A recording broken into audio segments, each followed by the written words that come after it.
রাতের শেষ ভাগ চলমান, চারিদিক ছেয়ে আছে শুনশান নিস্তব্ধতায়। বিশাল আকাশ ছুঁই ছুঁই কংক্রিটের ভবনটার বেশিরভাগ অ্যাপার্টমেন্টেরই আলো নিভানো। ভবনের পেছনে অবস্থিত মানুষ যাতায়াতের সরু রাস্তায় গাড়ি তো দূরে থাক, একটা সাইকেল চলারও টুংটাং আওয়াজ নেই পর্যন্ত। কি করেই বা থাকবে, এখন তো সবার ঘুমের সময়। রাতের এই শেষ প্রহরে মানুষ তো দূরে থাক, রাতজাগা পাখিরাও বোধহয় ঘুমিয়ে পড়ে ক্লান্তিতে। আমেরিকার এই স্টেটে ভালোই বাঙালি চোখে পড়ে, তাই হয়তো এখানে নাইট ক্লাব কিংবা বার এসব বিদেশি আমোদ ফুর্তির জোয়ার অত বেশি নেই। তার ওপর পাশেই হাসপাতাল, তাই তো চারিদিকে এমন শান্তি শান্তি পরিবেশ বিরাজমান। এই শুনশান নিস্তব্ধতা, মৃদু হিমেল হাওয়া কিংবা শান্তিদায়ক পরিবেশ কোনোটাই উপভোগ করার লেশমাত্র আগ্রহ নেই অরুর মাঝে। আর না আছে ক্লান্ত পরিশ্রান্ত নিভু নিভু চোখ দুটোর পাতায় একরত্তি ঘুম। সেই সন্ধেবেলাতেই টানা বারান্দায় এসে বসেছিল অরু, আর এখন রাত শেষ হয়ে ভোরের আলো ফুটতে চলল, তাও একইভাবে হাঁটুতে মাথা ঠেকিয়ে বারান্দায় বসে আছে অরু। আজকাল এটা ওর প্রতিদিনের রুটিন হয়ে দাঁড়িয়েছে। এছাড়া গত কয়েকদিন যাবৎ নামমাত্র খাবার আর পানি খেয়ে কোনো মতে বেঁচে আছে মেয়েটা। কি করেই বা খাবার মুখে তুলবে ও? মা, আপা কেউ ওর সাথে কথা বলা তো দূরে থাক, ওর দিকে ভালো করে ফিরেও তাকায় না। চোখের সামনে দেখলে মুখ ফিরিয়ে চলে যায়, কেমন যেন সবার মাঝে উপস্থিত থেকেও নেই অরু। মাত্র কয়েক দিনের ব্যবধানে হঠাৎ করেই ওর সুন্দর সাজানো গোছানো জীবনটা হয়ে উঠেছে দুর্বিষহ আর অস্বাভাবিক। এত কিছুর পরেও যার জন্য এতটা কষ্টসাধ্য করা, যার জন্য এত ধৈর্য ধারণ করা, যার কথা ভেবে ভেবে এই নির্ঘুম রাত কাটানো, সে যদি অন্তত মনের খবরটা বুঝত। কিন্তু না, কৃতিক সেই যে রেগেমেগে চলে গেল, আজ প্রায় 1 সপ্তাহ হতে চলল, আর আসেনি সে। ওদিকে মা আর আপার খুশির জন্য ঘরের বাইরে পা মারায় না অরু, কারণ ও জানে ঘরের চৌখাট মারালেই সবাই ভাববে অরু কৃতিকের কাছে গিয়েছে। তারপর শুরু হবে আরেক অশান্তি। অরু আর অশান্তি চায় না। ওর এইটুকু জীবন দিয়ে কম তো আর ধকল গেল না। গত 1 সপ্তাহের অনাহার আর অবহেলায় সুন্দর লাবণ্যময় মুখটা হুট করেই কেমন খ্যাকাশে বর্ণ ধারণ করেছে। না ঘুমিয়ে ঘুমিয়ে চোখের কোটরে কালি জমেছে। লম্বা চুলগুলোতে চিরুনি চলেনি বেশ কয়েকদিন। শরীরের সাথে ফিটিং হয়ে থাকা জামাটাও গলা থেকে নেমে যাচ্ছে নিঃসংকোচে। আর কিছুদিন এভাবে থাকলে অরুকে অসুস্থ হয়ে হসপিটালে ভর্তি হতে হবে নিশ্চিত। জীবনে প্রথমবার প্রেমে পড়লে বুঝি এমনটাই হয়, তার দহনে হৃদয় ছিঁড়ে যায়। কিন্তু ওর এই বিভীষিকাময় অবস্থা করে দিয়ে কোথায় হারিয়ে গেল কৃতিক? ভেবে পায় না অরু।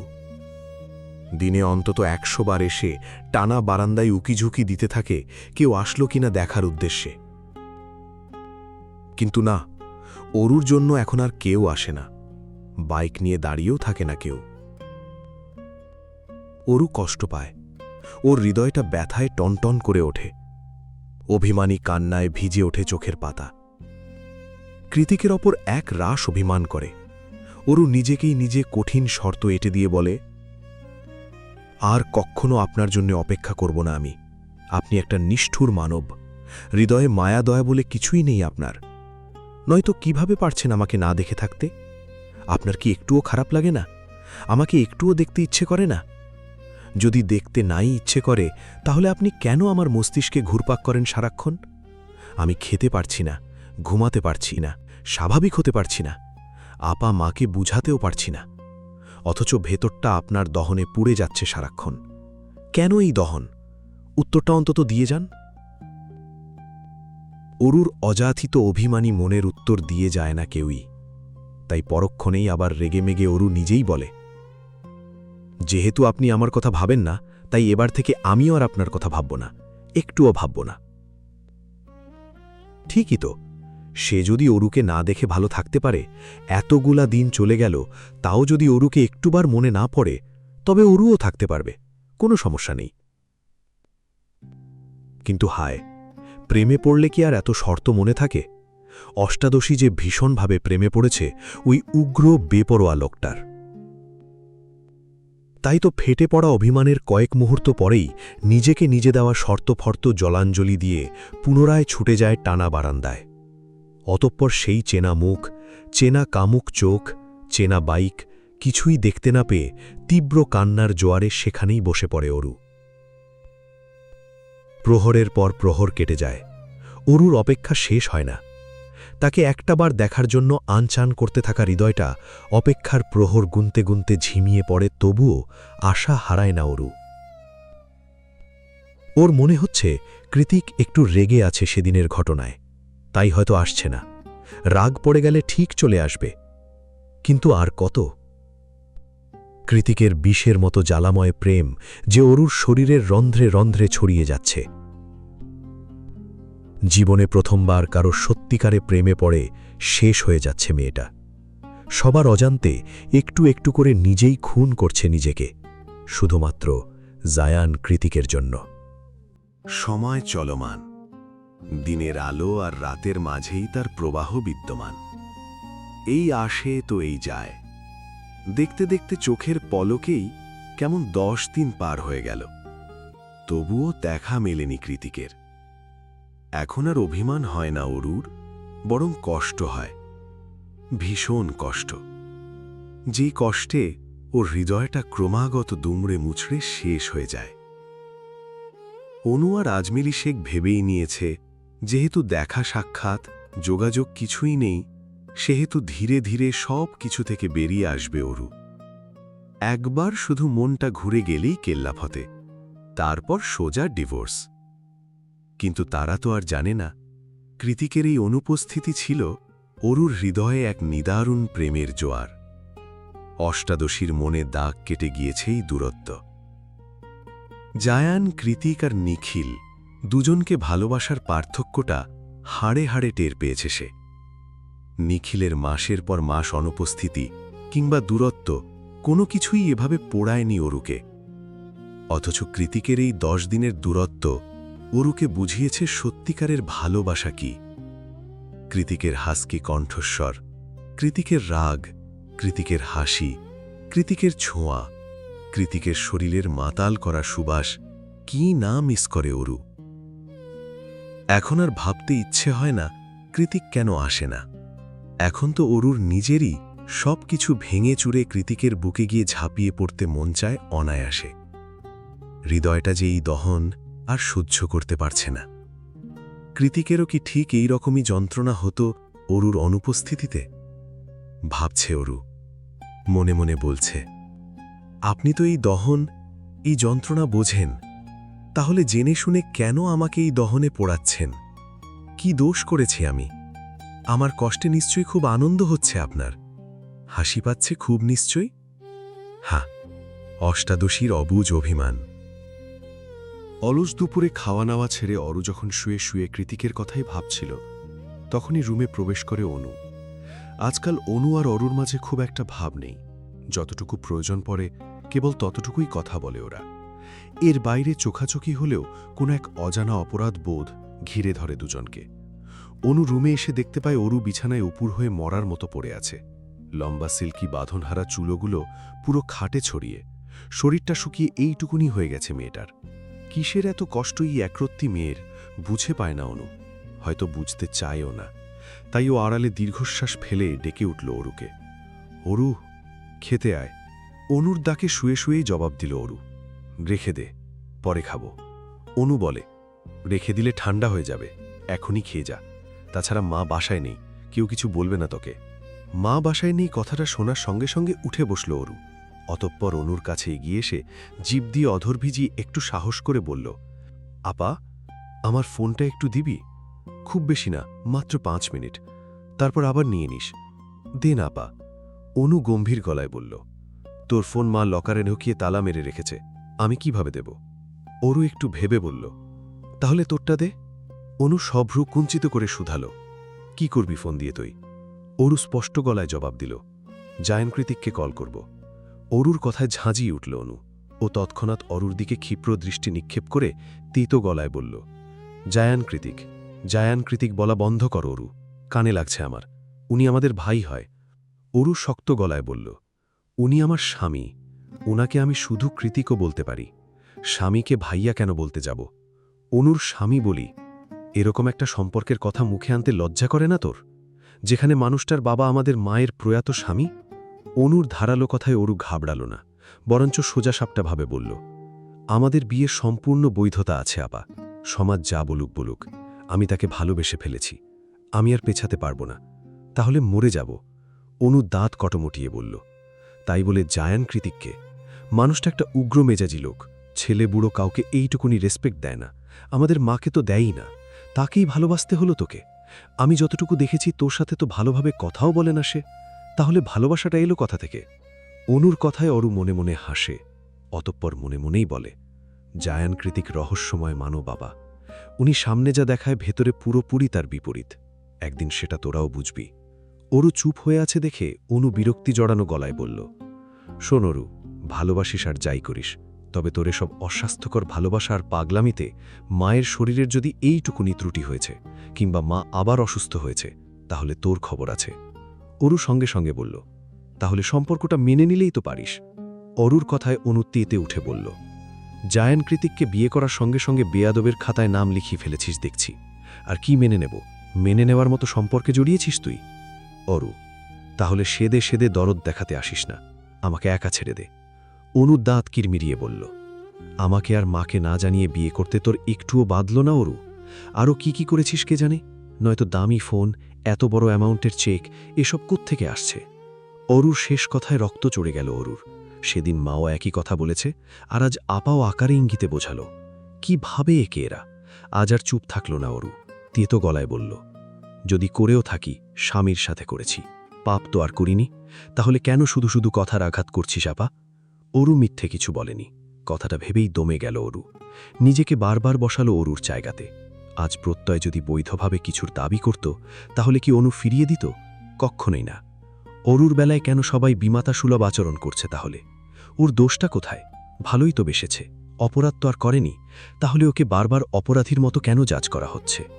অনু চুপচাপ মলিন মুখে কিছু ভাবছে দেখে অরু কমফর্টার মুড়ি দিয়ে শুতে শুতে বলল, তোর কিছু বলার না থাকলে যেতে পারিস, আমি ঘুমাবো। অনু ফোঁস করে একটা নিঃশ্বাস ছেড়ে নীরব পদধ্বনিতে বেরিয়ে যেতে যেতে ছোট্ট করে বলল, খেয়ে নিস। আজ বহুদিন বাদে আবারও ড্রেসিং টেবিলের সামনে দাঁড়িয়ে রেডি হচ্ছে অরু। লম্বা চুলে চিরুনি টেনে টেনে চুলগুলো পরিপাটি করে নিচ্ছে সযত্নে। গায়ে পড়েছে ডার্ক কফি কালারের ফতুয়া আর লং স্কার্ট। নিজেকে এতটা গোছানোর পরেও চোখে মুখে কি বিষণ্ণতা মেয়েটার। ফর্সা উজ্জ্বল চেহারাটা গত 15টা দিনে কয়েক শেড ফর্সা হয়ে গিয়েছে। ফ্যাকাশে মুখখানা দেখে মনে হচ্ছে রক্তশূন্যতায় ভুগছে বহুদিন। নিজের মলিন চেহারাটার দিকে খানিকক্ষণ একইভাবে তাকিয়ে থেকে চোখ সরিয়ে নিল অরু। তারপর ড্রেসিং টেবিলের ড্রয়ার হাতয়ে একটা লিপ বাম বের করে আলতো করে লাগিয়ে নিল দুঠোঁটে। এখন একটু ভালো লাগছে দেখতে। নিজেকে আরও একবার আয়নায় দেখে নিয়ে পার্স ব্যাগটা হাতে নিয়ে নিঃশব্দে রুমে থেকে বেরিয়ে গেল অরু। আজ 15টা দিন হলো কৃতিকের দেখা নেই, কোনো খোঁজ নেই।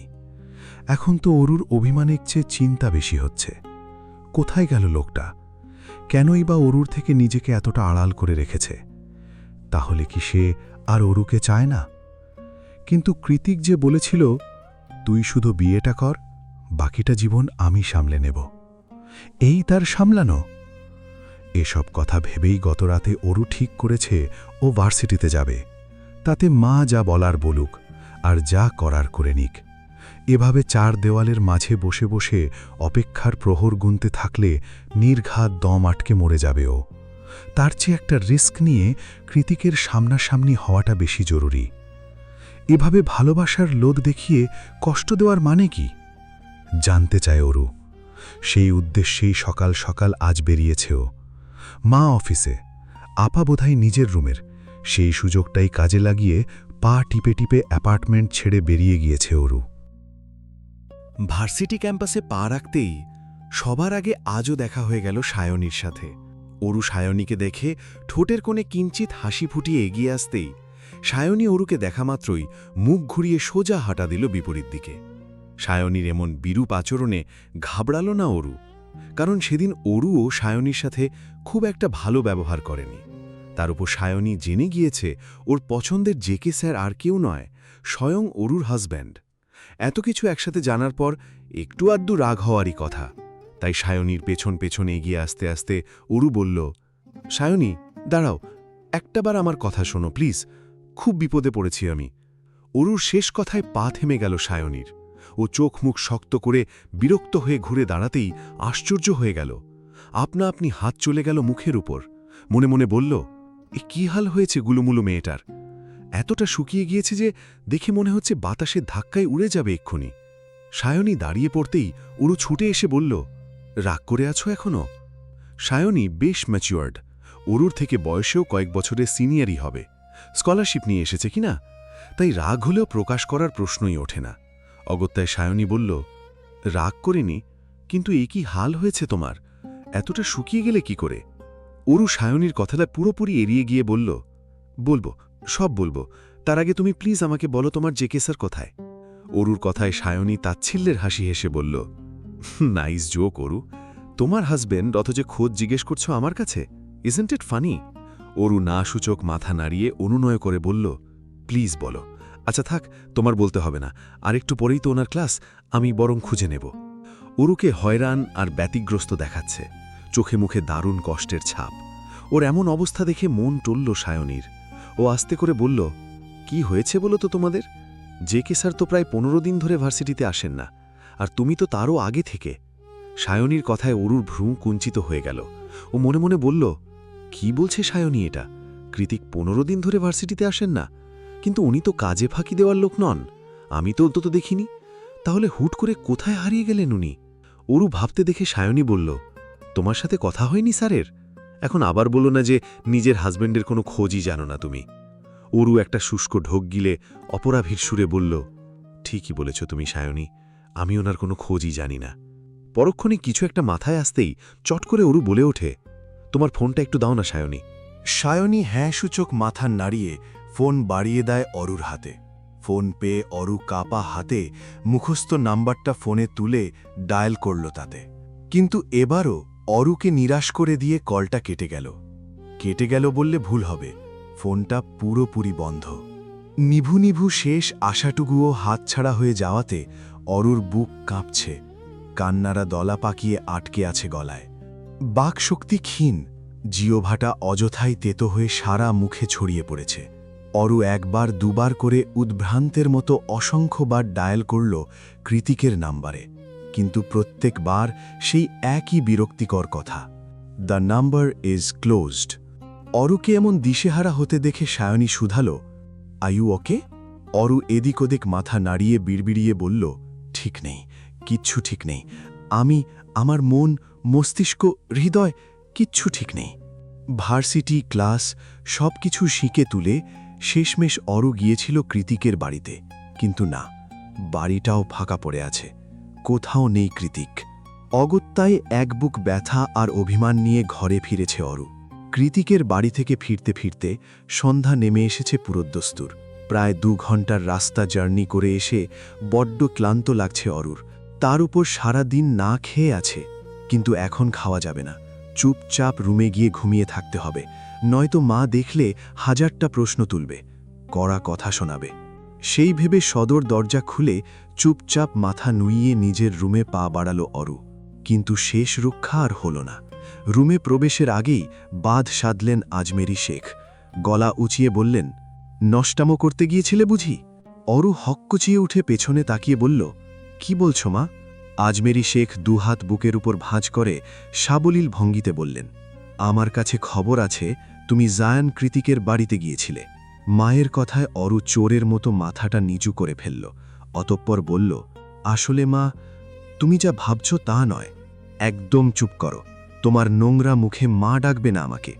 অরু কান্না জড়িত কণ্ঠে চেঁচিয়ে উঠে বলল, বারবার নোংরা নোংরা কেন বলছো? কি নোংরামো করেছি আমি? আজমেরি শেখ কাট কাট গলায় বললেন, সেটা মুখে বলতে হবে? ওদিকে মা মেয়ের তর্ক শুনে রুম থেকে বেরিয়ে এলো অনু। অরুকে এভাবে মায়ের সাথে ঝাঁঝিয়ে কথা বলতে দেখে চটে গেল সে। অগত্যায় অরুর দিকে এগিয়ে এসে বলল, আবার শুরু করেছিস অশান্তি? তুই চাইছিসটা কি অরু, আমাদের মা মরে যাক? অনুর কথায় অরু আহত সুরে বলল, কি বলছিস আপা? তাহলে সকালে উঠে কোথায় গিয়েছিলি আর সন্ধেবেলাতেই বা কেন ফিরলি? অরু কাঁদতে কাঁদতে বলল, তোরা আমার সাথে কেন এমন করছিস? কেন এত মানসিক যন্ত্রণা দিচ্ছিস? আমি ঠিক নেই আপা, ভেতর থেকে শেষ হয়ে যাচ্ছি। প্লিজ আমাকে একটু স্বস্তি দে, আমাকে একটু বাঁচতে দে। অনু চোয়াল শক্ত করে বলল, তুই আগে আমাদের বাঁচতে দে, মাকে সুস্থ থাকতে দে। অরু বলল, কি করতে বলছিস আমাকে? অনু স্পষ্ট আওয়াজে বলল, কৃতিক ভাইয়াকে নিজের স্বামী দাবি করা বন্ধ কর, ভুলে যা তাকে। অরু কিছুক্ষণ নীরব চোখে মা আর আপার দিকে তাকিয়ে রইল। তারপর কাট কাট আওয়াজে বলল, পারব না। সঙ্গে সঙ্গে ওর নরম তুলতুলে গালে এসে হামলে পড়ল আরও একখানা চড়ের আঘাত। অরু এটার জন্যই অপেক্ষা করছিল, এটা খাওয়া হয়ে গেলে রুমে চলে যাবে সে। তাই করল। গালে হাত দিয়ে টলমলে চোখের পানিটুকু আড়ালে মুছে রুমে গিয়ে সশব্দে দরজা লাগিয়ে দিল। অরু চলে গেলে অনুও নিজের রুমে গিয়ে দরজায় কপাট আটে। ওর মনটা যে খুব ভালো তা তো নয়, বরং অতিরিক্ত খারাপ। গত 15টা দিন ধরে প্রত্যয়ের সাথে কথা নেই। অনু হয়তো রাগ করেছে, তাই বলে প্রত্যয় কি একটাবার কল দিয়ে ওর খোঁজ নেবে না? এ কেমন ভালোবাসা তার! প্রত্যয়ের ওপর গভীর রাগটা যখন গভীরতর হয়েছিল, তখনই ঘটে গিয়েছে এই ঘটনা। অনু নিজের একরাশ রাগ আর বিরক্তি অজান্তেই ঝেড়ে তেলেছে ছোট্ট বোনটার উপর। এটা অবশ্য নতুন নয়। অনু বরাবরই রকচটা স্বভাবের। হুটহাট রাগ উঠে যায় ওর, আর তার বহিঃপ্রকাশটাও হয় ভুলভাবে। সেই ভুল বহিঃপ্রকাশের বেশিরভাগ শিকারই হয় অরু। কিন্তু আজ একটু বেশি বেশি হয়ে গিয়েছে। অনু নিজেই সেটা এখন বুঝতে পারছে। অনুশোচনা, অপরাধবোধে গলা ধরে আসছে ওর। ও পড়েছে মহাদোটানায়। একদিকে বোনের অসহায়ত্ব, আর অন্যদিকে মায়ের স্বাস্থ্য। কোন দিকে যাবে অনু? তাও মা কিংবা জায়ান, কৃতিক কেউ যদি একটু নরম মনের হতো। দুইজনই হচ্ছে টিট ফর ট্যাট, কেউ কাউকে এক বিন্দু ছাড় দিতে রাজি নয়। ওদিকে এসবের মাঝে পিষে যাচ্ছে ছোট্ট অরুটা। অরুর জন্য এবার সত্যি সত্যি ভেতরটা পুড়তে লাগলো অনুর। অনু যখন অরুকে নিয়ে একরাশ অনুশোচনায় ডুবে আছে, ঠিক তখনই অযত্নে পড়ে থাকা ফোনটা বেজে ওঠে তারস্বরে। অনু স্ক্রিনে তাকিয়ে দেখতে পায় প্রত্যয়ের নাম্বার। এতগুলা দিন বাদে আজ হঠাৎ প্রত্যয়ের কল পেয়ে ভেতরে ভেতরে খুশির হিড়িক পড়ে গেল অনুর। ও তৎক্ষণাৎ ফোনটা রিসিভ করে কানে ধরে চুপ হয়ে রইল। এপাশ থেকে সারা শব্দ না পেয়ে ওপাশ থেকে প্রত্যয় ডাকল, হ্যালো অনু, শুনতে পাচ্ছ? বলুন। অনুর নরম সরম আওয়াজ পেয়ে প্রত্যয়েরও বোধহয় ভালো লাগল। ও খানিকটা আদুরে গলায় বলল, কেমন আছো সোনা? অনু অভিমানী সুরে বলল, কে খোঁজ নেয়? প্রত্যয় নিজের অপরাধটুকু স্বীকার করে বলল, খুব বেশি ঝামেলায় ছিলাম, সব বলবো তোমায়, তার আগে ফোনটা অরুকে দাও। অনু ভ্রুকুঞ্চিত করে বলল, অরুর সাথে কি কাজ আপনার? প্রত্যয় শাসন করার সুরে বলল, দিতে বলেছি দাও, ওর সাথে জরুরি কথা আছে। অনু নাক ফুলিয়ে বলল, আপনি এতদিন পরে বকা দেওয়ার জন্য কল দিয়েছেন তাই না? প্রত্যয় বুঝল অনুর অভিমানের ঘট পূর্ণ। প্রেমিক হিসেবে প্রত্যয়েরও তো একটা দায়িত্ব আছে, প্রেমিকার রাগ ভাঙানোর। কিন্তু এখন তো সময় নেই, তাই ও খুব বেশি আদর দেখিয়ে বলল, আমার জান, আমার প্রাণ, আমার অনু, প্লিজ কথা শোনো, ফোনটা অরুকে দাও, তারপর আমি তোমার সাথেই সারা রাত কথা বলবো, প্রমিস। আজ আর ঘুমোতে দেব না তোমায়। প্রত্যয়ের এমন আধ্যাত্মিক কথায় গদগদ হয়ে উঠল অনু। এতক্ষণের রাগ ঢাগ সব হাওয়ায় মিলিয়ে গেল মুহূর্তেই। ও লাজুক সুরে বলল, ঠিক আছে, এটাই কিন্তু শেষবার, তারপর আর এরকম রিকোয়েস্ট করবেন না, মা জানলে খুব চটে যাবে আমার ওপর। প্রত্যয় স্বস্তির নিঃশ্বাস ছেড়ে বলল, আচ্ছা করব না, এবার দাও, একটু ধরুন, আমি নিয়ে যাচ্ছি। সেই সন্ধ্যা থেকে মাঝ রাত অবধি এক নাগাড়ে শাওয়ার ছেড়ে ভিজেছে অরু। নিজের সাথে নিজে না পেরে চিৎকার করে কেঁদেছে। শরীরের ব্যথা, মনের ব্যথা সবকিছুতে জর্জরিত হয়ে আছে ও। হাত পাগুলো পানিতে ভিজে আরও ফ্যাকাশে হয়ে উঠেছে। অতিরিক্ত ভেজার ফলস্বরূপ ঠান্ডায় তীরতিরিয়ে কাঁপছে ছোট্ট শরীরটা। এক পর্যায়ে নিজের ভ্রম ছুটে গেলে জামাকাপড় পাল্টে মাথায় তোয়ালে জড়িয়ে নিজেই ওয়াশরুম থেকে বেরিয়ে আসে অরু। ওয়াশরুম থেকে বেরিয়ে পায়ে পায়ে এগিয়ে গিয়ে দাঁড়ায় টানা বারান্দায়। আকাশটা ঘুটঘুটে অন্ধকার আচ্ছন্ন। দূর আকাশে গুড়গুড়িয়ে মেঘ ডাকছে, হয়তো আজ রাতেও ঝড় আসবে। প্রচণ্ড ঝড়ে ভেঙে যাবে গাছপালা। সেই তীব্র ঝড়ের তাণ্ডবও হয়তোবা অরুর মনের ঝড়ের কাছে সামান্য মাত্র। তখনও কংক্রিটের ভবনের কোনো একতলা থেকে ভেসে আসছে বেসুরো গানের লাইন।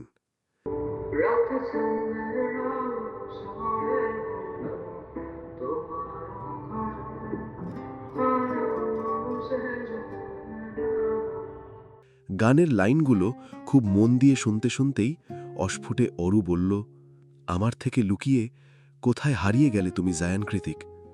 তুমিহীন আমিটা যে বিধ্বস্ত, বিমূর্ষ আর পাবলপাড়া, সেটা তোমার অদেখারই রয়ে গেল। সেদিন তোমার বলে যাওয়া প্রতিটি কথার মর্ম আজ হাড়ে হাড়ে টের পাচ্ছি আমি। নিজের অজান্তেই তোমার প্রতি আসক্ত হয়ে পড়েছি আজ। এখন তোমাকে যে আমার চাই, কিন্তু তুমি তো নেই, কোথাও নেই। আর কত পোড়াবে আমায় বলো? কত বোঝাবে তোমার মর্ম? পারছি না তো আর, এবার তো ফিরে এসো। অরুর নিদারুণ ভাবনার ছেদ ঘটিয়ে রুমে প্রবেশ করে অনু। রুমের মাঝে কারোর উপস্থিতি টের পেয়ে অরু এগিয়ে গিয়ে তোয়ালে দিয়ে চুল ঝাড়তে ঝাড়তে বলল, খাবো না আমি, যেতে পারিস। অনু বলল, খেতে ডাকার জন্য আসিনি, প্রত্যয় সাহেব কথা বলতে চাইছে। অরু একদিকের চুল অন্যদিকে এনে পুনরায় তোয়ালে চালাতে চালাতে বলল, এখন কথা বলতে ইচ্ছে করছে না। অনু একটু ইতস্তত করে বলল, বলেছে ইম্পর্টেন্ট কিছু, হয়তোবা কৃতিক ভাইয়া। অনু কথাটুকু শেষ করার আগেই ওর হাত থেকে ছোঁ মেরে ফোনটা নিয়ে কানে ধরল অরু। এই মুহূর্তে খুব ভয় করছে ওর, শরীরটা কাঁপছে, গলা শুকিয়ে কাঠ হয়ে এসেছে। কোনো মতে জিভ দিয়ে ঠোঁট ভিজিয়ে কাঁপা গলায় অরু বলল, হ্যালো। অরুর প্রতিউত্তরে ওপাশ থেকে প্রত্যয় আস্তে করে বলল, ভাই নিচে অপেক্ষা করছে। কথাটা শোনার সঙ্গে সঙ্গে ফোনটা বিছানায় ছুঁড়ে ফেলে, ধপ করে মেঝেতে বসে পড়ল অরু। দু হাতে শক্ত করে চেপে ধরল নিজের ক্রন্দনরত মুখ। কাঁদতে কাঁদতে ক্রমাগত পা দুটোকে বাচ্চাদের মতো মেঝেতে ছুটতে লাগল ও। হুট করেই হৃদয়ের ব্যথাটা তরতর করে বেড়ে গিয়েছে। অভিমানের ঝড়ে মস্তিষ্কটা ব্লক হয়ে আছে। আজ আবারও কতগুলো দিন পর পেটের মধ্যে প্রজাপতি উঠছে। ইচ্ছে তো করছে চিৎকার করে কাঁদতে, কিন্তু তা তো সম্ভব নয়। তাই মেঝেতে বসেই দু হাতে মুখ চেপে ধরে চোখের পানি ফেলছে অরু। অরুকে এভাবে কাঁদতে দেখে অনু আর কথা বাড়ায় না, ফোন হাতে নিয়ে চুপচাপ রুম ত্যাগ করে। অরু যখন নিচে আসে তখন রাত 12টা কি একটা। চারিদিকের তীব্র ঝড়ো হাওয়া আর গুড়ি গুড়ি বৃষ্টি মাথায় নিয়েই ভবন থেকে বেরিয়ে আসে অরু।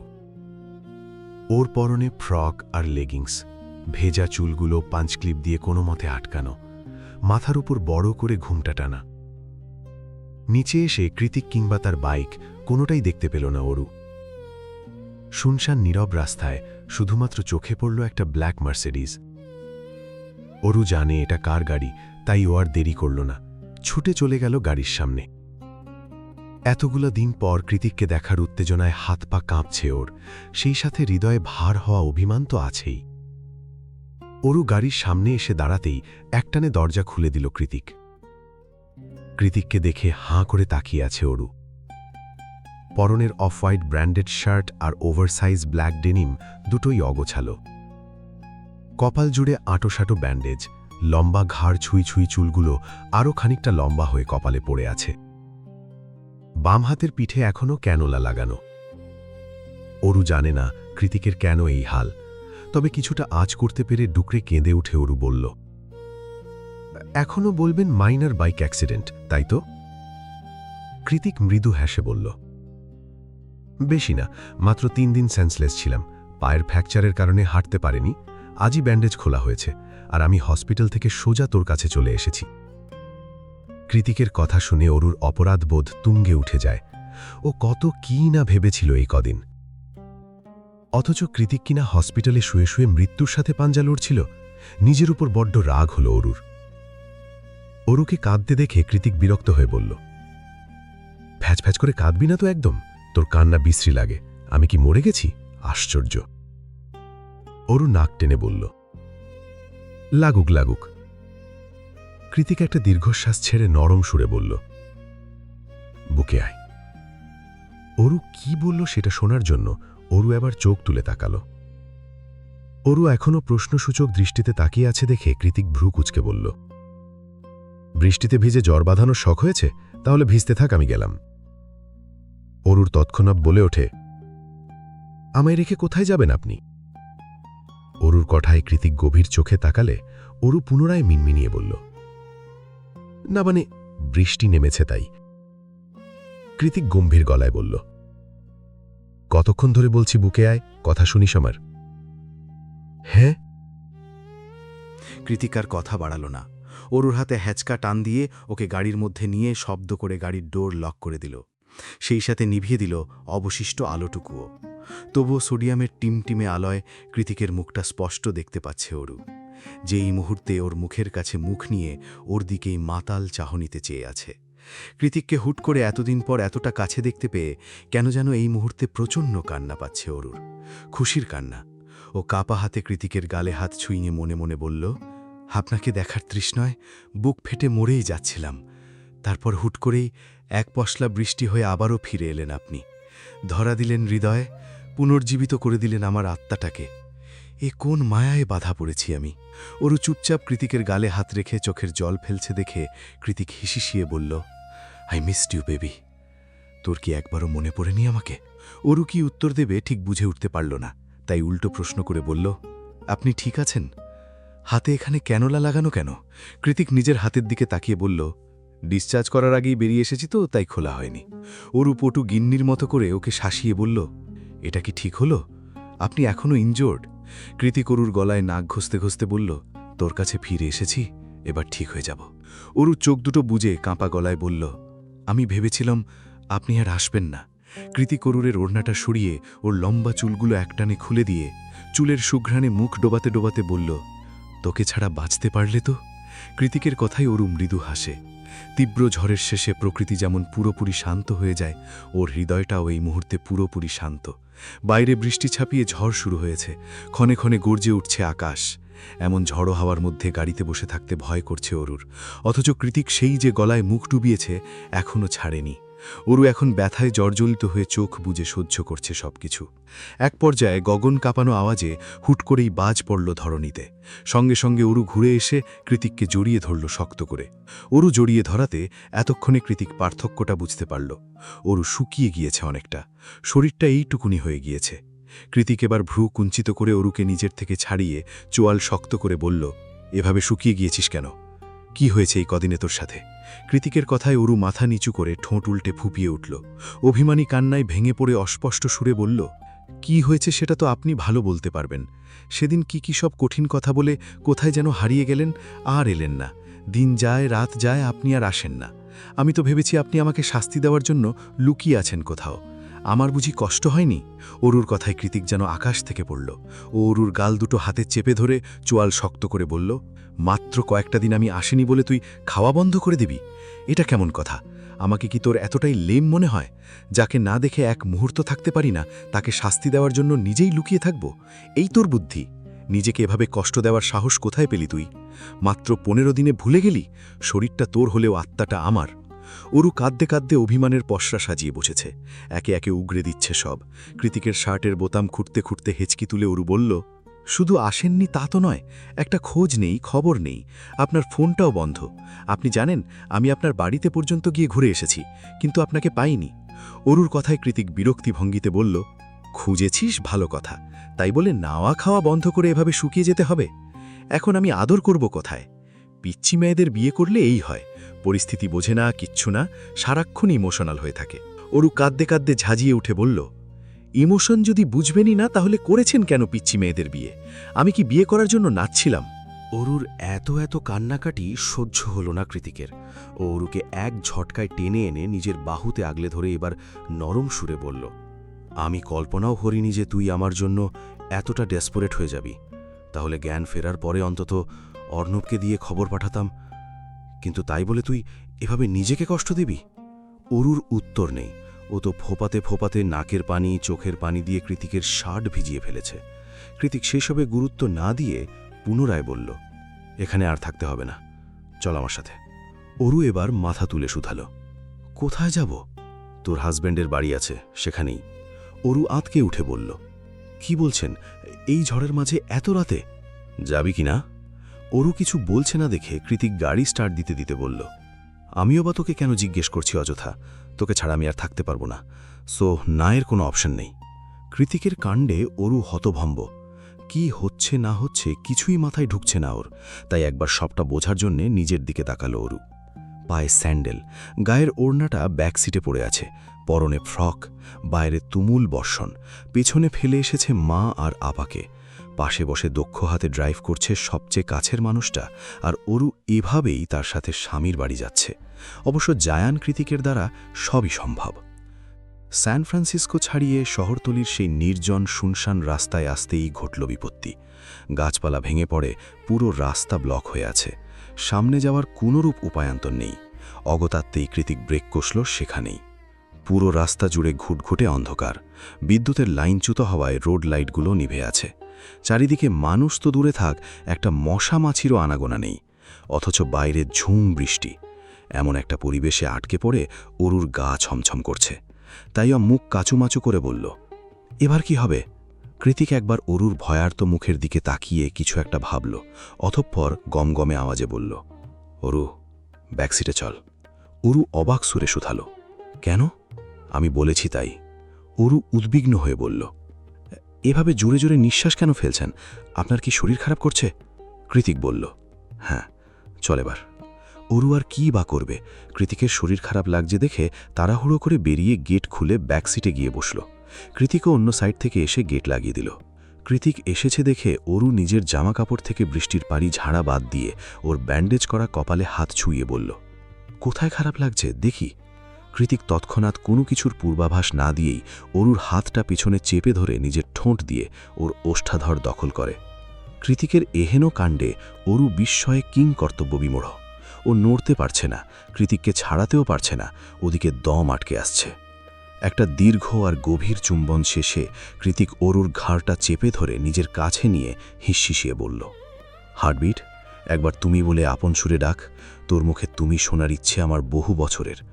অরুর চোখ বন্ধ, কোনো মতে জিভ দিয়ে অধর ভিজিয়ে কাঁপা কাঁপা গলায় বলল, আপনি তো আমার অনেক বড়। কৃতিক হাসকি স্বরে বলল, সো হোয়াট, আমি তোর সব থেকে আপন।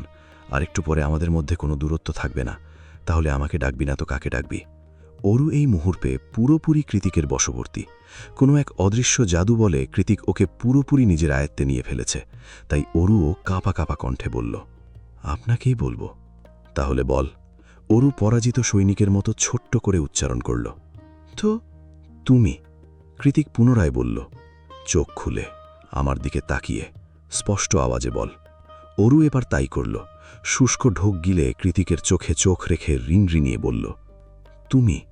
অরুর লজ্জারাঙা মুখ দেখে কৃতিক নিঃশব্দে হাসল, অতঃপর এক টানে অরুকে নিজের কোলে বসিয়ে দিয়ে হাসকি স্বরে বলল, I need you Aru, I desperately need you right নাও।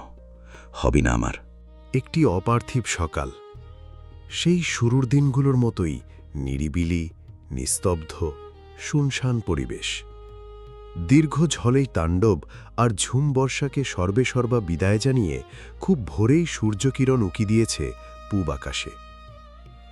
দক্ষিণ জানালার কাঁচ গলিয়ে সেই একফালি মিঠে রোদ এসে আছড়ে পড়ছে অত্যাধুনিক ধাঁচের রুমটিতে। অরুর কাছে এই পরিবেশ, এই আবহাওয়া নতুন কিছু নয়, বরঞ্চ অনেক দিনের অভ্যেস। তবে আজ এই নিস্তব্ধতার সাথে প্রথমবার নতুন করে যা যোগ হয়েছে তা হল চন্দন কাঠের মন মাতানো সুঘ্রাণ। রুমের আনাচে কানাচেতে ম ম করছে এই চেনা পরিচিত পুরুষালী সুঘ্রাণ। বিছানা, বালিশ, কুশন, কমফোর্টার সবকিছুই বেশ স্নিগ্ধ লাগছে চনমনে এই স্যান্ডেলউড পারফিউম আর মাস্কি সৌরভে। অরুর মনে হচ্ছে গত 15টা দিনের নির্ঘুম রাতের কাছে আজকের এই আরামদায়ক ঘুমটুকু অমৃতসম। আর ও এই অমৃতসম ঘুমটুকু পুরোপুরি আহরণ করতে চায় নির্বিঘ্নে। তাই তো ঘুমের মাঝেই অরুর হৃদয়ে গিয়ে ঠেকছে নিদারুণ এই সুগন্ধ। বারংবার মনে হচ্ছে এতটা আরামের ঘুম কোনোদিন ঘুমায়নিও।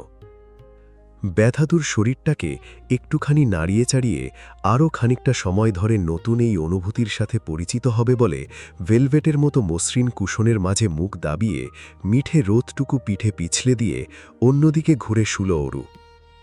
এলোমেলো হয়ে ঘুমানোর দরুন ও রেশমের মতো সিল্কি চুলগুলো ছড়িয়ে পড়ে আছে পুরো বিছানা জুড়ে।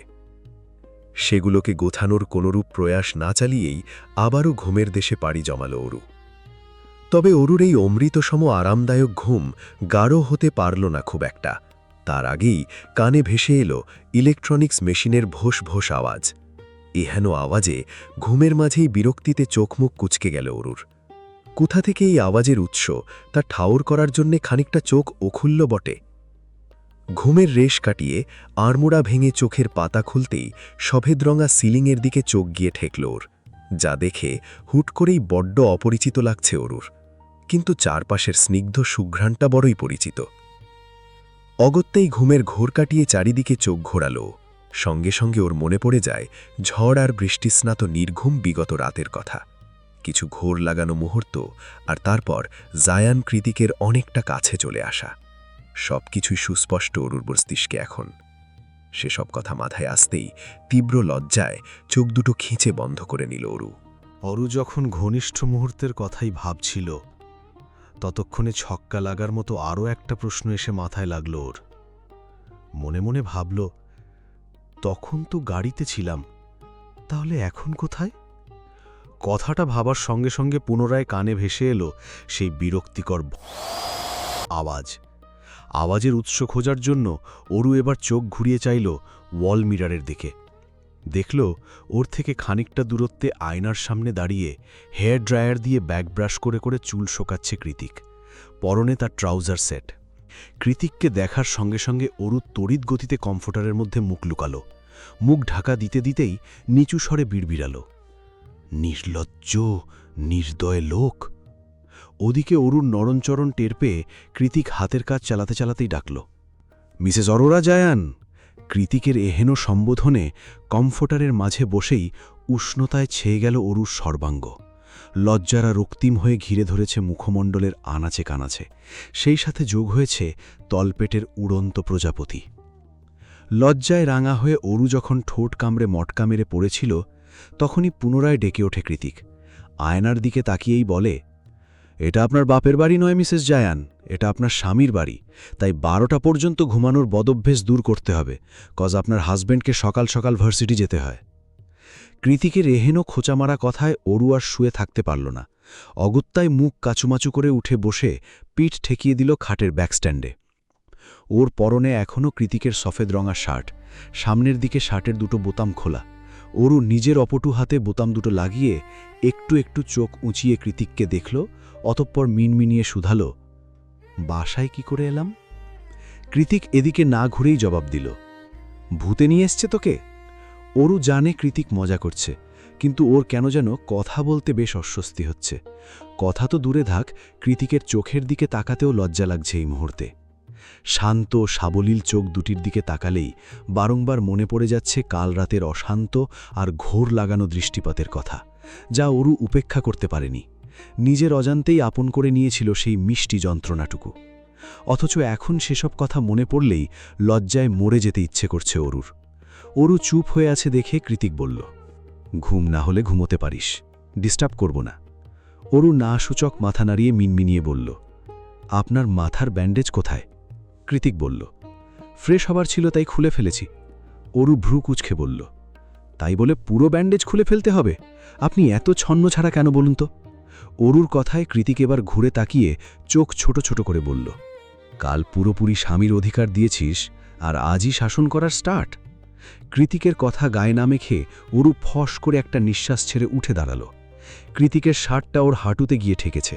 অরু সেটাকে টেনে হিচড়ে কারো খানিকটা নিচে নামাতে নামাতে বলল, এখানে তো আমার কোনো জামাকাপড় নেই, কি পরব? কৃতিক বলল, ক্লজেট ভর্তি জামাকাপড় আছে, যা খুশি পর গিয়ে। অরু বলল, ওগুলো তো আপনার, আমি কিভাবে পরব? কৃতিক এবার ম্যাকবুক নিয়ে ডিভানের ওপর বসতে বসতে বলল, আমার যা তাই তোর, এখন থেকে আমার ড্রেসই পরবি তুই, সব তোর। কৃতিকের কথায় অরু দাঁত দিয়ে নখ কামড়াতে কামড়াতে বিড়বিড়ে বলল, আশ্চর্য লোক, এমনভাবে বলছে যেন সে ইনারও পড়ে। পড়ার দরকার নেই। কৃতিকের রাশভারী আওয়াজ কানে ভেসে আসতেই অরু হকচকিয়ে বলল, কি? কৃতিক এবার ম্যাকবুক থেকে চোখ সরিয়ে অরুর দিকে তাকিয়ে স্পষ্ট আওয়াজে বলল, আমার সামনে ইনার পড়ার দরকার নেই, তোকে এসব ছাড়াই সুন্দর লাগে। ওর এহেন কথায় অরু দ্রুত মাথা নিচু করে ওয়াশরুমের দিকে যেতে যেতে বলল, নির্লজ্জ বেহায়া লোক, মুখে লাগাম নেই কোনো। ওনার লজ্জা নাই থাকতে পারে, তাই বলে কি আমারও নেই? তবে ওয়াশরুমে আর ঢোকা হলো না অরুর। তার আগেই ওর চোখ আটকালো পায়ের নুপুরে। পা দুটো এদিক ওদিক ঘুরিয়ে নুপুর জোড়া ভালোমতো পরখ করে অস্ফুটেই অরু বলল, অদ্ভুত তো, আমার নুপুরগুলো এমন সোনালি রঙের হয়ে গেল কেন? অরুর কথায় কৃতিক ডিভান থেড়ে উঠে এসে ওর সামনে দাঁড়িয়ে দু পকেটে হাত গুজে বলল, আর কবে বড় হবি অরু? তুই বড় হতে হতে তো আমি বুড়ো হয়ে যাব। অরু মাথা তুলে করুণ সুরে বলল, কেন, কি হয়েছে? কৃতিক ঠোঁট কামড়ে বলল, না কিছু না, আমার পিচ্চি বৌসোনা সোনা আর রূকার পার্থক্য বোঝে না, তাই বললাম আর কি। অবশ্য দোষটা আমারই। মনে মনে বলল, যখন পড়িয়েছিলাম তখন তুই ঘুমের ঘোরে ছিলি, জানার কথাও নয়। অরুর কথায় মন খারাপ হয়ে গেল অরুর। ও মুখ কালো করে শুধালো, এইভাবে কেন বলছেন? কি করেছি আমি? অরুর কথায় কৃতিক বলল, কিছু করিসনি। হেঁটে যেতে পারবি নাকি হেল্প করব? আবার সেই লাগাম ছাড়া কথাবার্তা। কৃতিকের কথায় অরু দ্রুত ওই জায়গা থেকে প্রস্থান করতে করতে দাঁত কিরমিরিয়ে বলে, পারবো আমি, সরুন তো। দিনের দ্বিপ্রহর চলমান। সকালের মিঠে রোদটুকু মিয়ে গিয়ে কালো মেঠের আড়ালে ঠাঁই নিয়েছে সূর্যি মামা, যার দরুন অত্যাধুনিক হলরুমটা অন্ধকারে ছেয়ে আছে। একটা লম্বা হট শাওয়ার শেষে অন্ধকারের মাঝেই পা টিপে টিপে হলরুমে এসেছে অরু। নিচে নেমে কোনো কিছু না ভেবেই সবার আগে স্ফটিকের সবগুলো আলো জ্বালিয়েছে ও। এবার সবকিছু পরিষ্কার দেখা যাচ্ছে। ফিকে হয়ে যাওয়া নিরিবিলি রুমে উপস্থিতি মাত্র দুজনার। অরু পাশ ঘুরে কাউচের দিকে তাকিয়ে দেখল কৃতিক কাউচে পিঠ ঠেকিয়ে মেঝেতে বসে বসে বাইক রেচিং গেম খেলার প্রস্তুতি নিচ্ছে। অরু কৃতিককে দেখে একটা দীর্ঘশ্বাস ছাড়ল। অযাচিত মনটা লাফিয়ে উঠে শুধাল, আপনি কি করে থাকেন এতটা একা একা? কষ্ট হয় না বুঝি? অরু সেই তখন থেকে করুণ চাহনিতে তাকিয়ে আছে দেখে গেমটা পজ করে কানের হেডফোন নামিয়ে কৃতিক বলল, এভাবে ডিস্ট্র্যাক্ট করতে মন চাইলে রুমে চল, আমিও একটু মন ভরে দেখি তোকে। কাল রাতে মন ভরেনি।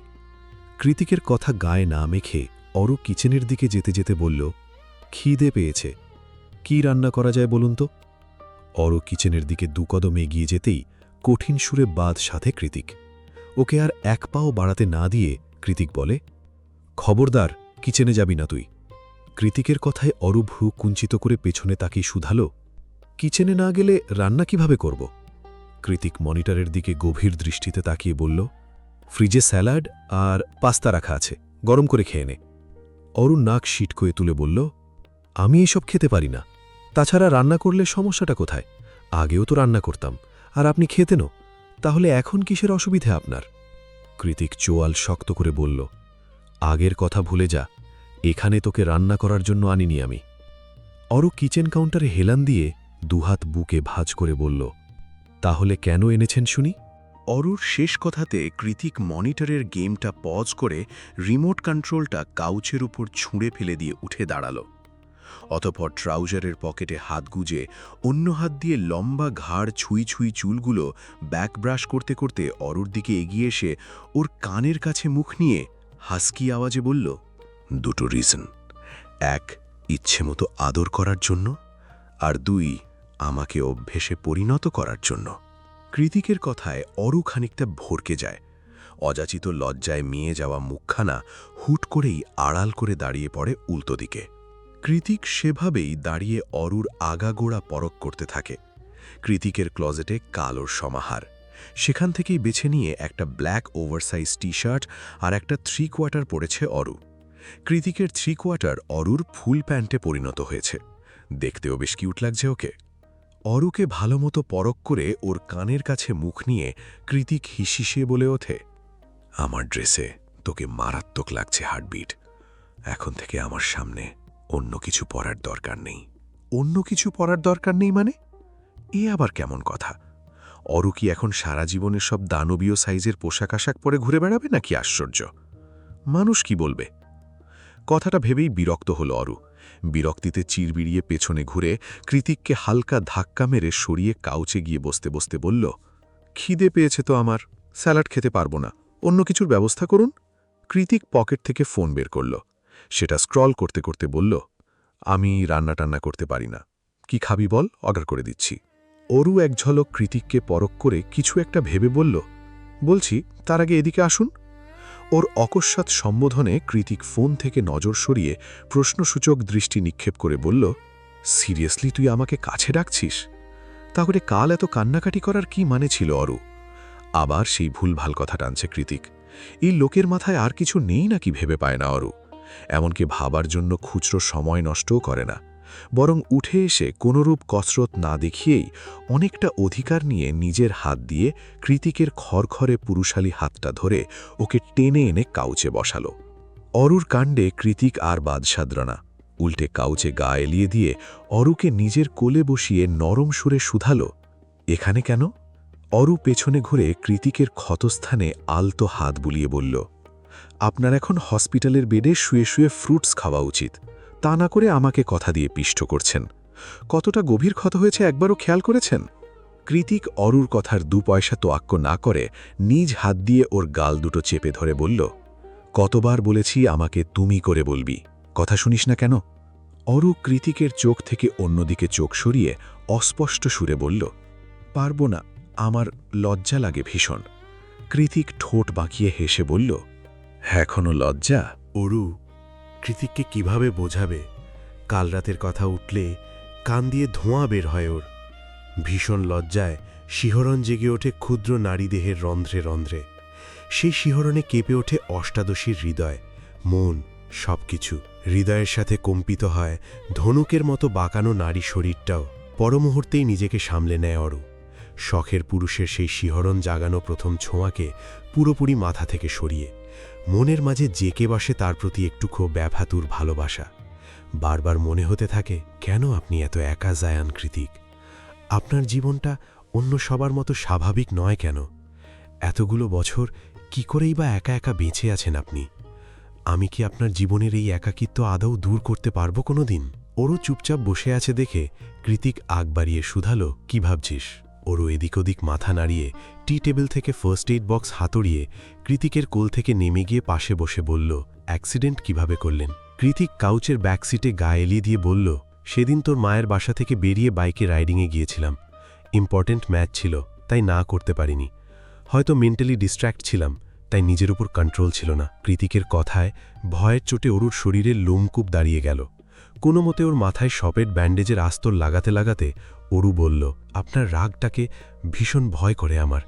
কোনোদিন যদি অরু কথা শেষ করতে পারল, আর তার আগেই ওকে টান মেরে নিজ বুকের ওপর ফেলে দিয়ে কৃতিক আগের মতো করেই হিসিসিয়ে বলল, নিজের হার্টবিটকে কেউ আঘাত করে? অরু ঠোঁট ফুলিয়ে বলল, তাহলে নিজেকে কেন করছেন? আপনি একটুখানি ব্যথা পেলে আমারও তো কষ্ট হয়। অরুর কথায় কৃতিক চোখ বন্ধ করে ভাবতে লাগল, শেষ কবে, কোথায়, কখন ওকে কেউ এভাবে বলেছে? ওর ক্ষত, ওর ব্যথা এসব নিয়ে চিন্তা করেছে, ওকে একটু আপন করে আগলে ধরেছে। কৃতিকের মনে নেই, তাই বোধহয় ওরই প্রথম যে কৃতিককে অদৃশ্য মায়ার বাঁধনে বেঁধেছে।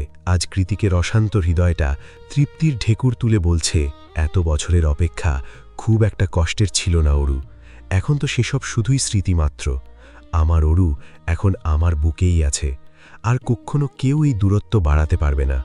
তোর আমার মাঝে যদি কেউ দুঃস্বপ্নেও চলে আসে, তবে তারাও বাকিদের মতোই আমার আসল পৈশাচিক রূপটা স্বচোখে দেখতে পাবে। অর মেবি লাইফটাও দিয়ে দিতে হতে পারে, হু নোজ। ইজি চেয়ারের নরম গদিতে বসে বারবার গা দোলাচ্ছেন গভীর চিন্তাগ্রস্ত আজমেরি শেখ। মনে মনে কষছেন একের পর এক ছক। তার ছোট মেয়েকে যে জায়ান কৃতিক নিয়ে গিয়েছে তা বুঝতে বাকি নেই সুকৌশলী মস্তিষ্কের আজমেরি শেখের। তার এত কড়া শাসন, এতটা তীক্ষ্ণ বুদ্ধি, এতটা দাম্ভিকতা সব কিছুকে মাটিতে মিশিয়ে দিয়ে গেল তারই সৎ ছেলে, যে সবসময় আজমেরি শেখের সাথে টেক্কা দিয়ে চলতে পছন্দ করে। কিন্তু আজমেরি শেখও তো চুপচাপ বসে থাকার মানুষ নয়। কৌশলে কিভাবে চেকমেট দিতে হয় সেটা তারও জানা। তাছাড়া সবচেয়ে বড় প্রশ্ন হলো মান সম্মান। জায়ান কৃতিকের মতো বেয়াদব, বেহায়া ছেলে যে সমাজের ধার ধারে না কোনো কালেই, তার দ্বারা সবই সম্ভব। নিজের সৎ বোনকে বিয়ে করাও সম্ভব, কিন্তু আজমেরি শেখের চরিত্র পুরোপুরি কৃতিকের বিপরীত। সে সব কিছুতে সবার আগে সমাজকে প্রাধান্য দেয়, সে মতোই প্রতিটা কাজ করে। ওই জন্যই হয়তো তাদের মাঝে এই দীর্ঘ স্নায়ু যুদ্ধ। আমেরিকায় তোমাদের রেজিস্ট্রি হয়েছে, বাংলাদেশে তো নয়। এখন আমিও যদি তোমার মতো কৌশলে চালি, তাহলে কি করবে তুমি জায়ান? কৃতিক চৌধুরী বেশ অনেকক্ষণ ধরে ভাবতে ভাবতে কিঞ্চিত ক্রূর হেসে বিড়বিড় করলেন আজমেরি শেখ।